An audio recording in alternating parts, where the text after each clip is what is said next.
Selamat pagi Bapak Ibu Saudara. Bagaimana kabarnya? Tuhan baik, Tuhan selalu menolong kita dalam segala hal. Amin. Puji Tuhan. Kita akan sama-sama baca dalam Roma 5 ayat 3 sampai 5. Kita sama-sama berdiri. Roma 5 ayat 3 sampai 5. Dan bukan hanya itu saja, kita malah bermegah juga dalam kesengsaraan kita. Karena kita tahu bahwa kesengsaraan itu menimbulkan ketekunan. Dan ketekunan menimbulkan tahan uji. Dan tahan uji menimbulkan pengharapan. Dan pengharapan tidak mengecewakan. Karena kasih Allah telah dicurahkan di dalam hati kita oleh Roh Kudus yang telah dikaruniakan kepada kita. Amin. Silakan duduk. Berbahagialah setiap orang yang telah membaca, mendengar dan melakukan firman Tuhan. Tuhan Yesus memberkati. Sejujurnya kita punya target dalam hidup ini. Ada target jangka pendek, ada target jangka panjang, ada harapan jangka pendek, ada harapan jangka panjang. Kita semua punya itu. Sebagian tidak terpenuhi. Sebagian kecil atau sebagian besar yang tidak terpenuhi. Yang tidak terpenuhi sebagian kecil atau sebagian besar? Sebagian besar. Harapan itu, kalau saya harapan itu dibuat realistis. Gitu, dibuat realistis. Jadi kalau hitungannya ada, saya takut kecewa. Ini saudaraku. Saya takut kecewa kalau harapan itu enggak tercapai. Cita-cita atau keinginan itu enggak tercapai, saya takut kecewa. Jadi saya enggak pernah membuat target yang terlalu tinggi. Gitu. Tapi ada memang orang-orang yang bisa dipacu semangatnya kalau punya target yang tinggi. Semangat banget. Semangat banget, kan beda-beda ya, semangat. Dan semangat itu harus tetap dijaga. Tapi sejujurnya saudaraku, ketika target nggak tepat waktu atau malah seperti hilang, kecewa, rasa marah, dan lain sebagainya ada. Saudaraku, hidup ini satu perjalanan yang panjang.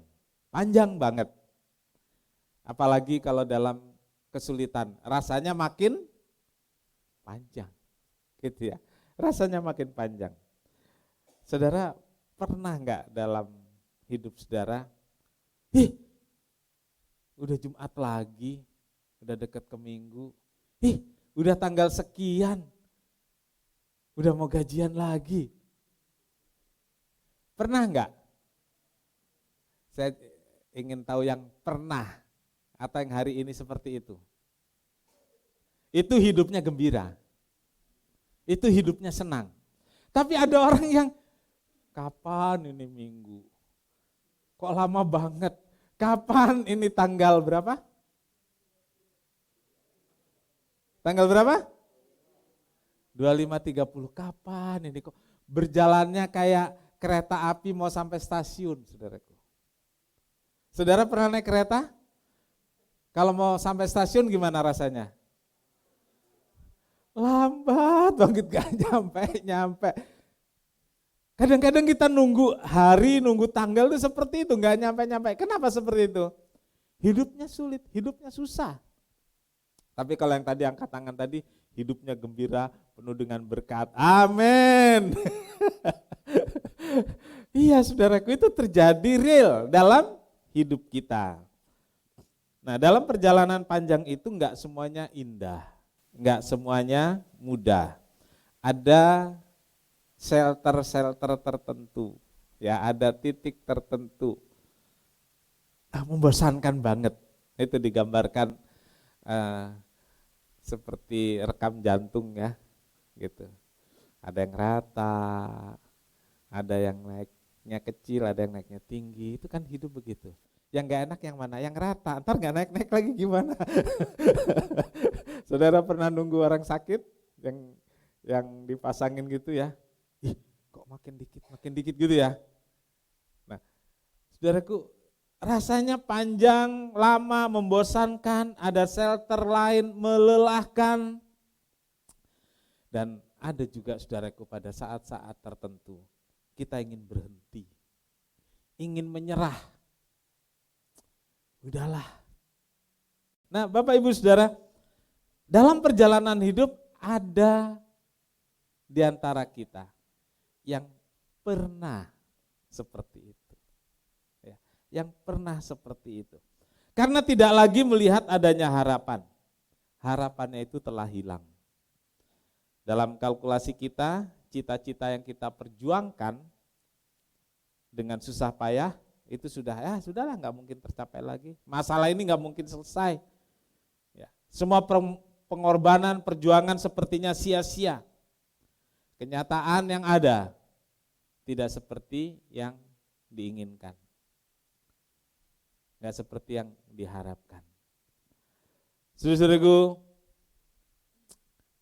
pagi ini pembacaan firman Tuhan yang sama-sama kita baca adalah Paulus memberitahu saya dan saudara tentang caranya agar tetap mampu berharap sekalipun kenyataannya gagal. Ya. Tetap mampu berharap sekalipun yang diharapkan tidak terwujud. Bagaimana caranya? Paulus katakan dengan meletakkan pengharapan itu kepada Tuhan. Sebab dikatakan di sini, kita bermegah juga dalam kesengsaraan. Karena kita tahu kesengsaraan itu menimbulkan ketekunan. Dan ketekunan itu menimbulkan kuat, tahan uji. Dan tahan uji itu menimbulkan pengharapan. Pengharapan yang mana? Ini yang saya katakan, bikin pengharapan baru. Kita dapatkan lagi pengharapan itu.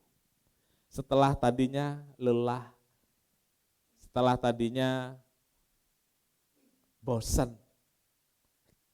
setelah yang lalu mau berhenti saja, menyerah. Tapi Paulus bilang, letakkan pengharapanmu pada Tuhan. Ada harapan yang baru di sana. Amin. Terus meletakkan harapan pada Tuhan. Sekalipun, walaupun keadaannya sepertinya tidak memungkinkan. Paulus katakan, sebab pengharapan itu tidak mengecewakan. Amin. Pengharapan itu tidak mengecewakan. Haleluya.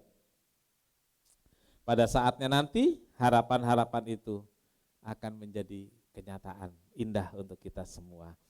Saudaraku, saya mengambil contoh pagi hari ini, saudaraku. Di minggu pertama, jadi contoh yang pertama di sini, kapak yang tenggelam mengapung kembali. Kapak, itu kampak.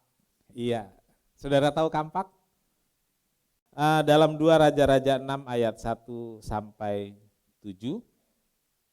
Ya, pada satu hari berkatalah rombongan nabi kepada Elisa. Cobalah lihat tempat tinggal kami di dekatmu ini adalah terlalu sesak untuk kami. Baiklah kami pergi ke sungai Yordan dan masing-masing mengambil 1 balok dari sana supaya kami membuat tempat tinggal untuk kami. Jawab Elisa, pergilah. Lalu berkatalah seorang, silakan ikutlah dengan hamba-hambamu ini. Jawabnya, baik, aku akan ikut. Maka ikutlah ia dengan mereka. Setelah mereka sampai di sungai Yordan, mereka pun menebang pohon-pohon. Dan terjadilah ketika seorang sedang menumbangkan sebatang pohon, jatuhlah mata kapaknya ke dalam air, lalu berteriak-teriaklah ia, wahai Tuanku, itu barang pinjaman. Tetapi berkatalah abdi Allah, kemana jatuhnya? Lalu orang itu menunjukkan tempat itu kepadanya, kemudian Elisa memotong sepotong kayu, lalu dilemparkannya ke sana, maka timbullah mata kapak itu dibuatnya. Lalu katanya, ambillah. Orang itu mengulurkan tangannya dan mengambilnya. Amin. Bapak Ibu Saudara, pada satu hari Elisa bersama disebutnya rombongan nabi, jadi mereka punya satu kampung tersendiri dan Elisa ada di sana. Tempat tinggal mereka makin sesak karena tentu dengan berjalannya waktu, ada anak-anak yang lahir, anak-anak sudah makin dewasa, lalu kemudian perlu tempat tinggal yang lebih luas, perlu kamar-kamar tambahan, saudaraku, setelah anak-anak bertambah. Saudara-saudara, dan mereka ingin tempat itu lebih nyaman, dan ini yang terjadi secara umum ya, kalau saudara waktu baru menikah cukup satu kamar, betul? Cukup satu kamar. Setelah punya anak satu mulai mikir kan, perlu tambahan kamar. Lalu dikenal namanya apa? Renovasi ya, renovasi. Biasanya renovasi itu setelah 5-10 tahun gitu ya. Setelah anak itu makin besar, punya kamar, harus punya kamar sendiri kan, seperti itu ya. Gitu. Jarang sekali kalau di generasi atau di orang kita ini, di jemaat kita, beli rumah langsung renovasi. Enggak, itu bagiannya orang kaya yang punya duit. Masuk rumah setelah direnovasi atau belum punya anak sudah direnovasi, itu orang yang punya uang. Kalau kita umumnya ya, nambah satu kamar, kadang-kadang belum bisa nambah kamar, tidurnya di mana saudaraku? Di ruang tamu. Siapa yang ngalamin itu? Anak-anak, ayo. Sebelum ada kamar tidurnya di ruang tamu. Atau sampai sekarang malah di ruang tamu. Kan bisa aja, karena belum bisa menambah. Nah waktu itu mereka gotong royong, karena rumah dulu itu sama-sama. Rumah di kampung ada rumah besar gitu ya. Nah itu sama-sama, jadi mereka rundingan. Ayo sama-sama kita tebang pohon. Dan ini saudaraku, kesepakatannya satu orang menebang satu pohon. Jadi nanti bisa jadi rumah, nggak usah banyak-banyak. Dan itulah yang terjadi di gereja ini juga. Satu orang, satu pohon bisa buat renovasi, satu orang, satu pohon bisa buat perayaan Natal dan Paskah, kan gitu ya. Sama-sama. Tapi nggak punya kapak. Gimana? Pinjam kapak. Karena ada niat, ya. Ada keinginan, gitu. Ada kemauan, pinjam kampak. Nah, saudaraku, yang terjadi kemudian ketika orang ini mengayunkan kampak, kampak itu terdiri dari besi yang disebut mata kapak dan kayu gagang. Nah, mata kapaknya ini lepas, si besi ini lepas. Lepas. Dan itu memang sangat bahaya, saudaraku, sangat bahaya. Ujungnya itu lepas, itu terlempar karena memang menebangnya itu di tepi sungai Yordan. Mata kapak ini jatuh ke sungai Yordan. Nah ini masalah, saudaraku, ini masalah. Jadi saudaraku, dari peristiwa ini kita akan lihat beberapa hal. Mata kapak itu bisa didapatkan kembali. Ini yang saya gambarkan sebagai mendapatkan kembali harapan. Ya. Setiap orang, setiap keluarga, setiap individu punya kebutuhan dan cita-cita. Setiap rumah tangga, seperti yang tadi saya ceritakan. Nah, masing-masing memperjuangkan dengan caranya, dengan ketekunan dan kesungguhan agar tercapai. Tetapi saudaraku, garis bawahi, karena ini kenyataan hidup, tidak semua perjuangan mendatangkan hasil seperti yang diharapkan. Saudara nggak amin kan nggak apa-apa, karena ini kenyataan yang sebenarnya kita nggak mau, gitu ya. Sebenarnya saya nggak mau, harapan saya tidak terwujud. Tapi kenyataannya ada. Nah, kenyataan itu membuat kita menderita. Betul. Kenapa menderita? Kenapa kenyataan itu membuat kita menderita? Memang kenyataannya sulit, tetapi bikin kita menderita. Kenapa? Karena kita tetap mengharapkan seperti yang kita inginkan. Kenapa menderita? Karena tidak mau menerima kenyataan. Jadi yang membuat menderita itu bukan kenyataannya, bukan peristiwanya, tapi kita yang tidak bisa menerima, kita yang menolak. Kita yang menolak. Nah, saudaraku, beberapa cita-cita dan diharapkan itu enggak terwujud. Dan itulah saudaraku yang sering terjadi. Kalau hal ini terjadi, ini ada pembacaan firman Tuhan. Ibrani 10 ayat 23. Marilah kita berpegang teguh pada pengakuan tentang pengharapan kita, sebab Ia yang menjanjikan itu setia. Kalau saudaraku, kebutuhan dan cita-cita kita enggak terpenuhi, Paulus katakan, tetap berharap. Ya. Harapan kita kepada Tuhan itu enggak mengecewakan, sebab Tuhan yang berjanji, Tuhan yang setia. Janji-janjinya pasti digenapi. Poin 2, ada hambatan yang menghadang dalam perjalanan hidup. Ya, tadi sudah diceritakan tentang rombongan orang Israel yang menebang kayu dan mata kapaknya jatuh ke sungai. Bapak Ibu Saudara, pada masa itu ini yang harus diingat lagi. Pada masa itu belum ada pabrik baja Krakatau Steel, belum ada. Gitu ya.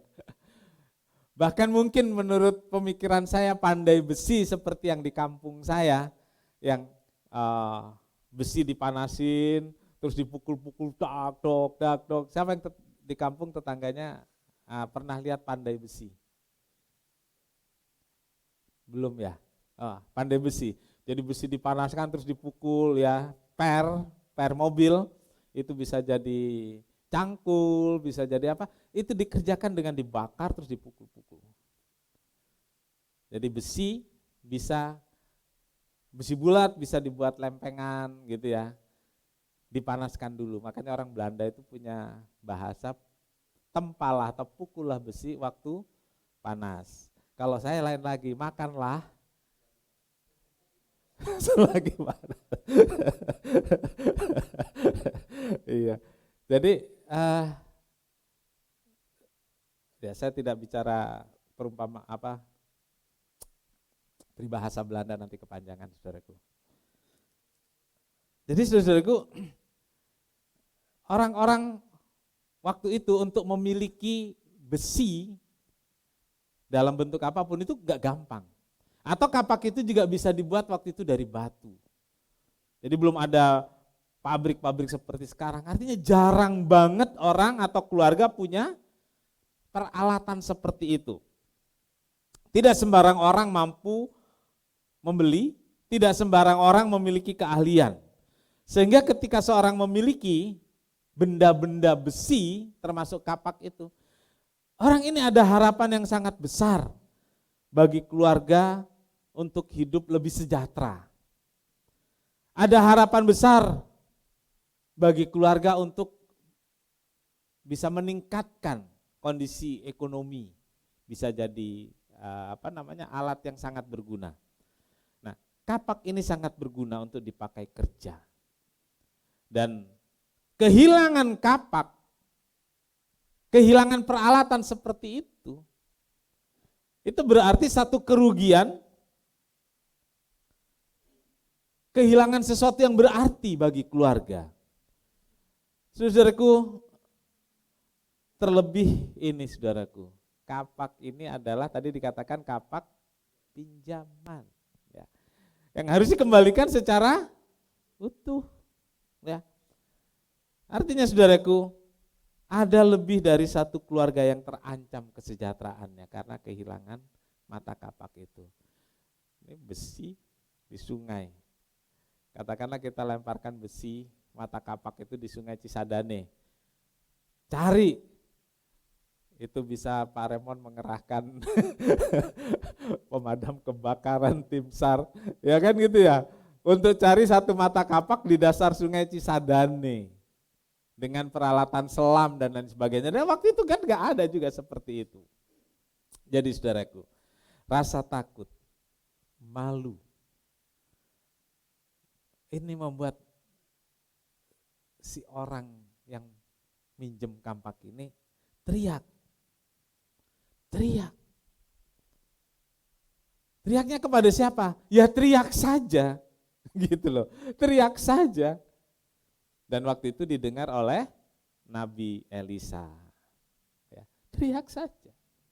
Saudara-saudaraku, bukankah keadaan seperti ini juga terjadi dalam perjalanan hidup saya dan hidup saudara?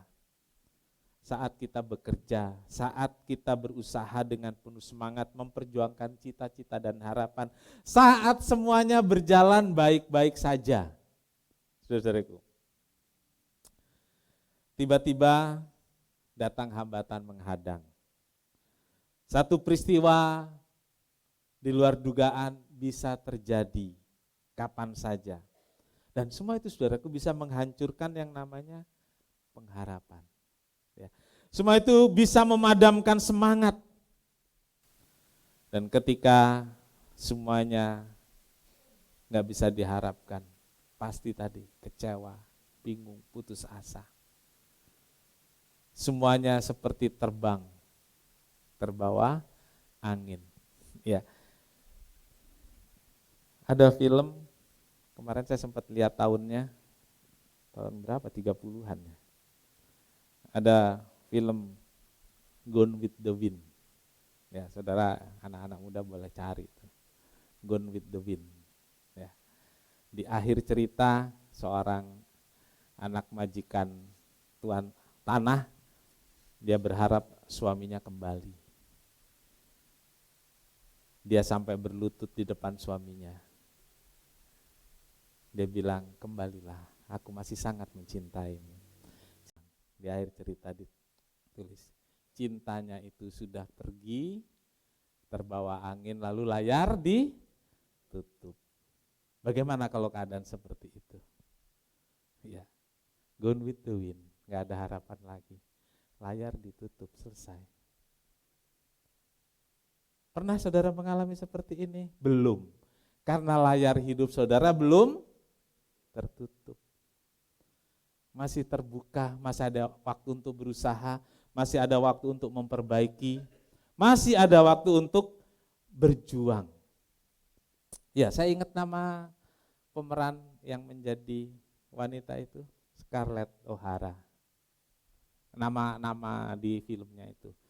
Nama itunya kemarin agak panjang namanya ya, ada Kennedy dan sebagainya. Ada 4-5 kata itu ya. Saya enggak catat karena enggak penting. Oke, Bapak Ibu Saudara. Saudara dan saya sebenarnya punya hambatan-hambatan. Dan hambatan itu bikin menderita, kesukaran itu bikin sengsara. Tapi saya ingin katakan pada saudara, semuanya itu normal saja. Karena orang lain juga mengalami hal yang sama.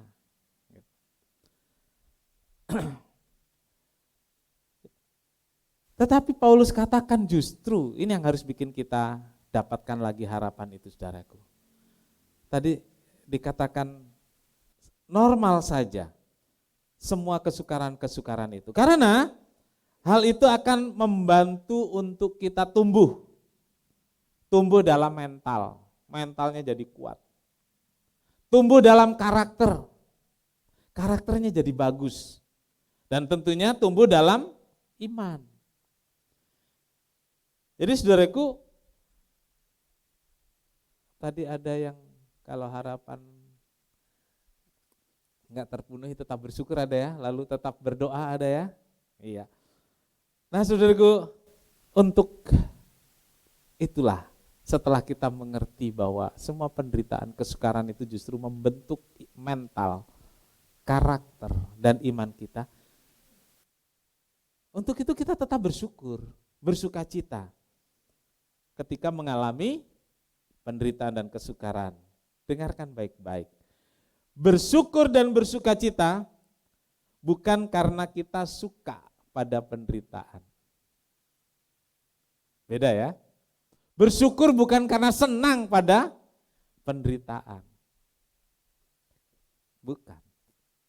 Jadi bersyukur, bersukacita bukan karena suka. pada penderitaan? Bukan.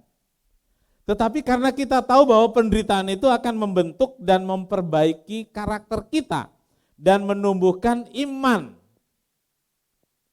menumbuhkan harapan baru bagi kita semua. Inilah yang Paulus katakan Bapak Ibu Saudara, bahwa masalah dan penderitaan itu menumbuhkan ketekunan, menimbulkan ketekunan, dan ketekunan itu menumbuhkan tahan uji sehingga kita tetap kuat dan harapan itu tidak hilang. Yang ketiga saudaraku, seruan yang didengar dan dijawab. Ini poinnya, penting. Ya. Tadi orang itu berteriak, asal teriak minta tolong dan ada pertolongan datang. Ketika dia berteriak, didengar oleh Elisa dan Elisa segera memberi pertolongan.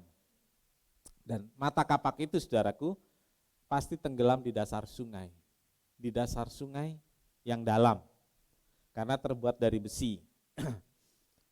Elisa hanya bertanya saudaraku, enggak banyak tanya. Apa pertanyaannya? Di mana jatuhnya?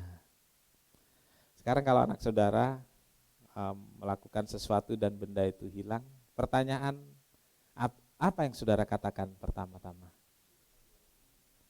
Di mana hilangnya? Ini agak berharga loh ini barangnya. Berharga barangnya, bukan agak. Kalau anak, ini Bapak Ibu yang jawab. Menghilangkan sesuatu lah gitu. Apa yang saudara lakukan? Kok bisa? Udah ngomong kok bisa terus lanjutnya apa? Dia apa? Dimarahi. Saudara gak bisa jawab karena menggumpal di sini memarahi. Betul kan? Kenapa bisa begitu?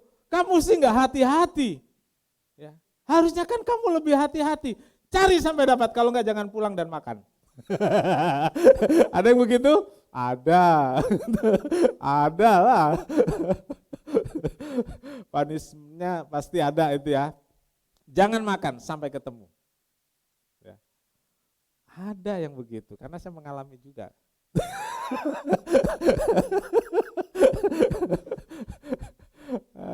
Ya.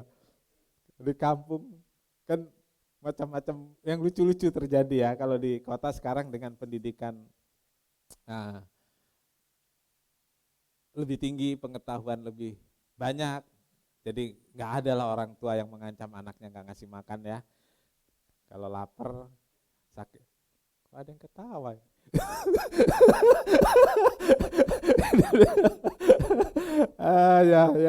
Ya, betul. Memang itu kadang-kadang terjadi sih.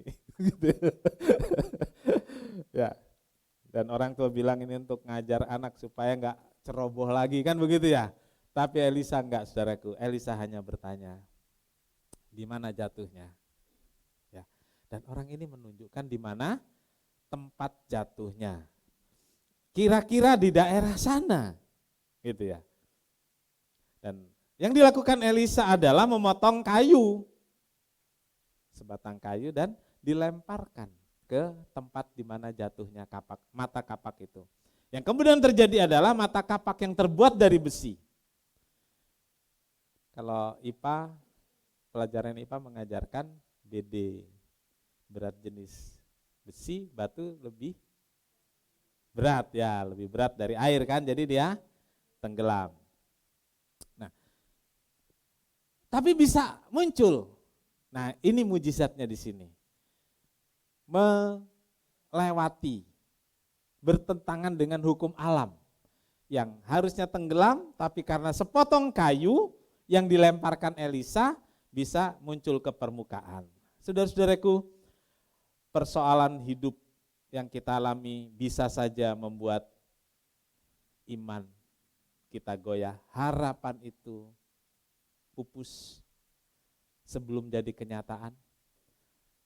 Bisa saja persoalan itu menenggelamkan hidup saya dan saudara, betul? Bisa menenggelamkan. Bahkan kadang-kadang tenggelamnya sampai ke dasar sungai, ke dasar yang paling dalam, sehingga kita nggak bisa apa-apa lagi.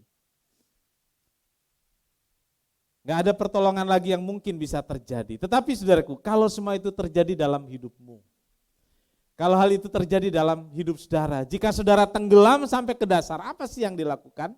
Yang harus kita lakukan apa? Ya? Pembacaan kita tadi katakan apa? Berteriak. Entah berteriaknya bagaimana, entah berteriaknya kepada siapa, kan begitu ya? Kalau itu terjadi, teriaknya apa? Gak bisa ngatur kata-kata, saudaraku. Pokoknya teriak saja. Tapi bersyukur kita punya Tuhan, dan kalau kita beriman, jika kita percaya, pasti kita teriaknya kepada siapa? Tuhan Yesus, kita teriak pada Tuhan Yesus. Saudaraku, saya tidak perlu mengajarkan kepada saudara teriaknya harus seperti apa. Bahasanya harus sopan, bahasanya harus baik, supaya Tuhan ngerti. Enggak, saudaraku, terserah saudara-saudara mau teriak seperti apa kok. Tuhan gak akan marah, malah Tuhan berbelas kasihan. Jadi kalau saudara tanya, teriaknya gimana Pak Pendeta? Terserah saudara. Karena itu Tuhan saya, juga Tuhannya saudara. Nanti gak sopan, saudara sama Tuhan jangan takut gak sopan. Iya. Teriak saja. Teriak. Bisa Tuhan tolong, bisa hanya menyebut nama Tuhan, kan gitu ya. Kan macam-macam saudaraku.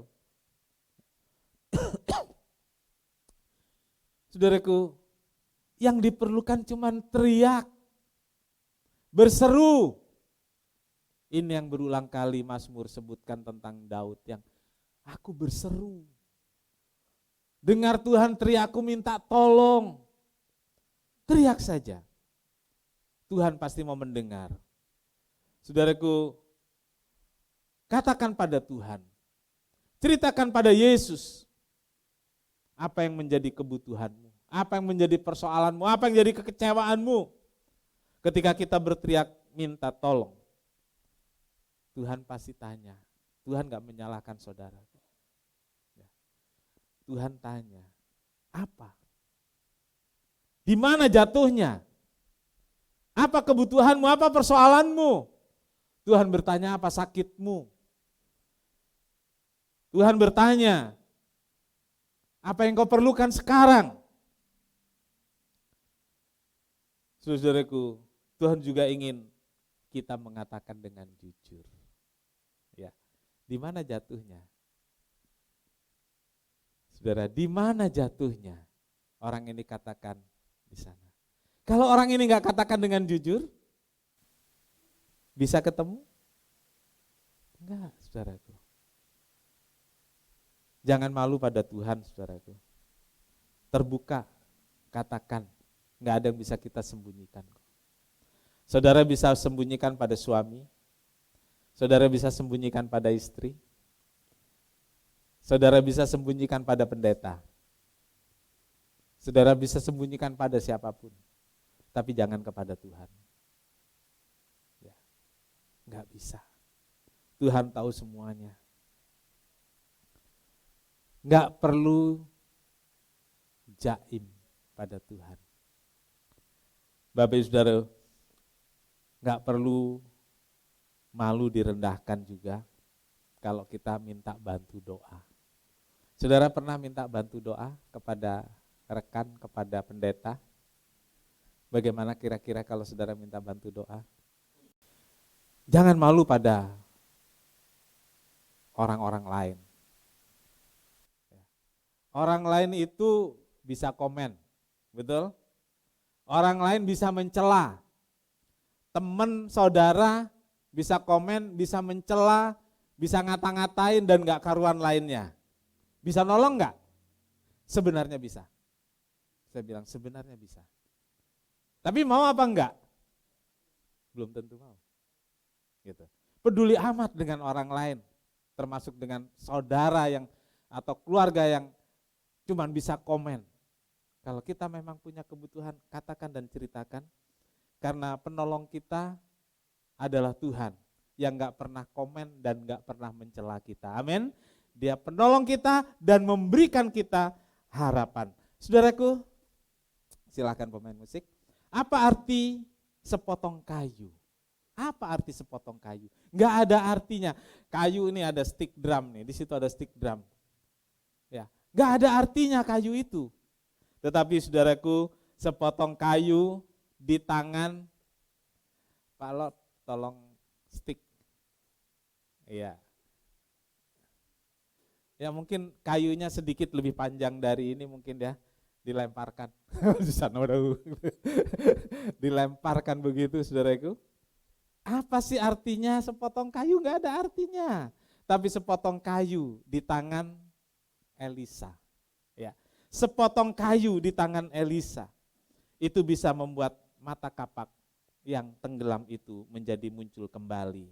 Saudaraku, saudara ingat ada sepotong kayu yang kasar. Ada kayu yang kasar. Dengan Yesus disalib di atasnya. Di atas Golgota. Datanglah pada kayu yang kasar itu. Di mana Yesus disalibkan di atasnya. Pegang kayu yang kasar itu. Harapanmu yang hilang. Kau dapatkan kembali. Bahkan kita bisa mendapat harapan baru dan semangat baru. Datanglah pada Tuhan, peganglah kayu yang kasar ini. Jangan lepaskan, akan membuat harapan muncul kembali dan engkau akan dikuatkan. Amin. Tuhan Yesus memberkati.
Saat dimana kita benar-benar hopeless,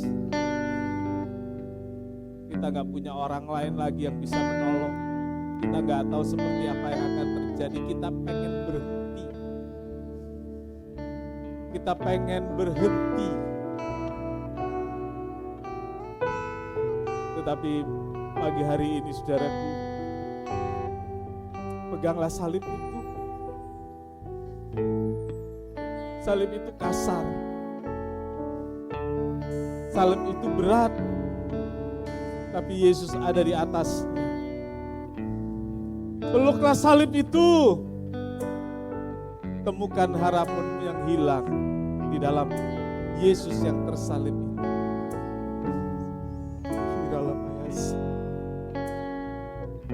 Kita nyanyikan pujian ini lagi. Dia mengerti bahasa air mata. Tiap tetes dan butiran air matamu dia sangat paham. Kau Bapa yang mengasihi. Yes. Engkau Bapa yang mengasihi. Tak kau pandang bentuk dan rupaku. Engkau mengasihiku dengan sepenuh hati. Tak pernah sama seperti dunia ini. Engkau Bapa yang mengajariku melewati badai langit biru. Kau yang buatku terbang bagaikan raja wali, mengatasi segala pencobaan. Kau Bapa-Ku yang baik, mengerti bahasa tetesan air mata. Tak kau biarkan ku berjalan sendirian, sebab kau Bapa-Ku yang baik. Kau Bapa-Ku yang baik, mengerti bahasa tetesan air mata.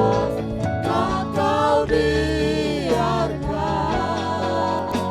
ku berjalan sendirian, sebab kau Bapa Kita angkat tangan kita, baik. bercerita dan katakan pada Tuhan, Bapa Kau Bapa yang baik, baik, yang mengerti bahasa air mataku dan air matamu. Yes, haleluya. Tak kau biarkan ku berjalan sendirian, sebab Kau Bapa-Ku yang baik. Kau sungguh baik.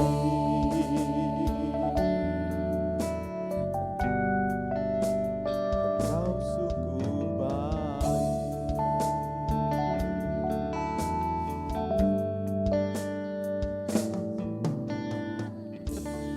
Haleluya, haleluya. Kiralamayase, kiralamayase. Bapa di sorga, terima kasih untuk firman-Mu. Terima kasih Tuhan sudah memberitahu kami bahwa Engkau Bapa yang baik. Bapa yang mengasihi kami. Bahkan ketika kami berada di tempat yang paling dalam, kami jatuh, kami gak berdaya, tapi Tuhan mengulurkan tangan. Ada salib yang bisa membuat kami terangkat kembali. Ada salib yang memberi harapan baru. Ajar kami, tolong kami, berikan Roh Kudus, agar kami bisa terus pegang salib itu, apapun yang terjadi dalam hidup kami. Sehingga kami bisa punya semangat baru dan harapan baru. Beberapa harapan mungkin telah hilang. Beberapa saudara kami mungkin semangatnya telah hancur. Tapi pada pagi hari ini, Tuhan jamah masing-masing. Tuhan jamah, Tuhan jamah, Amin. sehingga kami dipulihkan. Haleluya. Kami punya harapan baru, kami temukan kembali harapan yang telah hilang itu. Terima kasih Tuhan, terima kasih. Melalui perjamuan kudus, biar harapan baru itu dibangkitkan kembali. Berkati roti dan anggur jadi tubuh dan darah Tuhan buat kami. Kehadiran Tuhan dalam perjamuan kudus ini akan membuat kami bangkit kembali, Amin. Haleluya. membuat kami menemukan harapan baru. Terima kasih Tuhan, terima kasih. Kami bersyukur pada Tuhan. Berkati para pelayan, berkati seluruh jemaat. Terima kasih Tuhan, terima kasih. Segala puji bagi Tuhan. Kami sambut perjamuan kudus dalam satu nama, yaitu di dalam nama Tuhan Yesus Kristus Juru Selamat dan Penebus kami berdoa. Amin. Silakan duduk. Mari sama-sama kita berdiri. Kita persiapkan dengan membuka cawan. Angkat cawan lebih tinggi. Oh ya, maafkan. Angkat roti lebih tinggi dari kepala. Roti ini adalah tubuh Kristus yang dipecah-pecahkan karena kita. Di atas salib itulah tubuhnya hancur untuk bisa mengangkat kita yang tenggelam, yang jatuh di tempat yang paling dalam. Dia memperbaharui semua harapan kita dan memulihkan kita. Dengarkan firman Tuhan. Inilah tubuhku yang diserahkan bagi kamu. Perbuatlah ini menjadi peringatan akan daku. Saudara, roti yang kita angkat bersama, bukankah persekutuan dengan tubuh Kristus? Haleluya. Makan dengan percaya dalam nama Tuhan Yesus Kristus.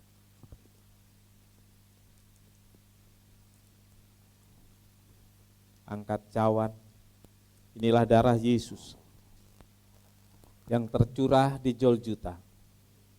Ayat mengatakan dia telah disalibkan, darahnya mengalir, darahnya mengampuni dosa kita, darahnya menyembuhkan penyakit kita, darahnya memulihkan hidup kita. Dengar firman Tuhan, cawan ini adalah perjanjian baru yang dimeteraikan oleh darahku. Perbuatlah ini setiap kali kamu meminumnya menjadi peringatan akan aku. Saudara, cawan yang kita angkat, bukankah persekutuan dengan darah Yesus? Haleluya. Minum dengan percaya dalam nama Tuhan Yesus Kristus.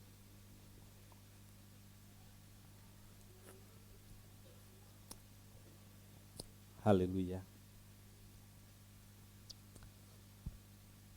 Oleh karena anugerah yang besar itulah kita ada sebagaimana kita ada hari ini. Sangat besar anugerahnya yang tak ku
yang luar biasa ini Tuhan. tubuh dan darah Yesus, di mana Yesus hadir dalamnya, telah kami nikmati. Dan kami bersyukur bahwa perjamuan kudus di mana Tuhan hadir di dalamnya membuat kami jadi kuat, membuat kami jadi tabah, dan memberikan kami harapan-harapan yang baru. Terima kasih Tuhan, terima kasih. Kami bersyukur untuk perjamuan kudus ini, karena perjamuan kudus ini memulihkan kami, Amin. membuat kami kuat, dan kami semakin memuliakan Tuhan. Bapak di sorga, terima kasih banyak untuk berkat Tuhan dalam ibadah ini, memberkati seluruh jemaat yang telah hadir dalam ibadah ini, yang telah hadir menikmati ibadah, menikmati berkat Tuhan, menikmati firman dan perjamuan kudus. Tuhan, biarlah itu semua jadi kekuatan dan semangat baru bagi seluruh jemaat. Berkati korban persembahan anak-anak-Mu untuk kas gereja, korban persembahan untuk kas Natal. Tuhan berkati juga ucapan syukur di awal bulan yang jemaat berikan dan juga persembahan persepuluhan yang jemaat bawa. Tuhan, Engkau balas dengan berkat-berkat yang luar biasa sehingga bisa dinikmati dalam hidup mereka, dan mereka mendapat kesejahteraan, pemeliharaan Tuhan yang cukup bahkan lebih lagi. Terima kasih Tuhan, pimpin kami pulang ke rumah masing-masing. Dan Tuhan, kami juga berdoa buat band yang hari ini masih dirawat dan jika memungkinkan hari ini juga akan pulang. Biar Tuhan tolong pulihkan kesehatannya sehingga dengan tubuh yang sehat dia bisa bekerja, bisa melayani, dan Tuhan dimuliakan. Terima kasih. Tuhan memberkati engkau dan melindungi engkau. Tuhan menyinari engkau dengan wajahnya dan memberi engkau kasih karunia. Tuhan menghadapkan wajahnya kepadamu dan memberi engkau damai sejahtera. Saudara yang kekasih, terimalah berkat dan damai sejahtera dari Allah Bapa, kasih karunia dari Tuhan Yesus serta persekutuan Roh Kudus beserta kita semua sekarang sampai selamanya. Ini doa kami Tuhan, kami alaskan di dalam satu nama, yaitu di dalam nama Tuhan Yesus Kristus Juru Selamat dan Penebus kami berdoa. Bapa kami yang di sorga, dikuduskanlah namamu, datanglah kerajaanmu, jadilah kehendak-Mu di bumi seperti di sorga. Berikanlah kami pada hari ini makanan kami yang secukupnya, dan ampunilah kami akan kesalahan kami, seperti kami juga mengampuni orang yang bersalah kepada kami. Dan janganlah membawa kami ke dalam pencobaan, tetapi lepaskanlah kami daripada yang jahat. Karena Engkaulah yang punya kerajaan dan kuasa dan kemuliaan sampai selama-lamanya. Bapa, terima kasih. Bapa, terima kasih.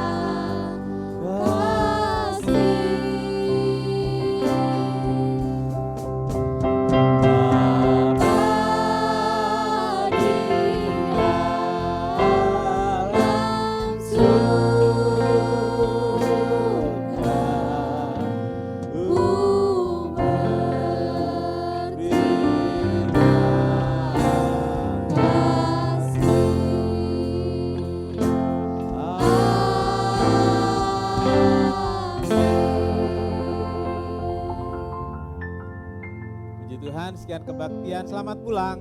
Tuhan Yesus memberkati.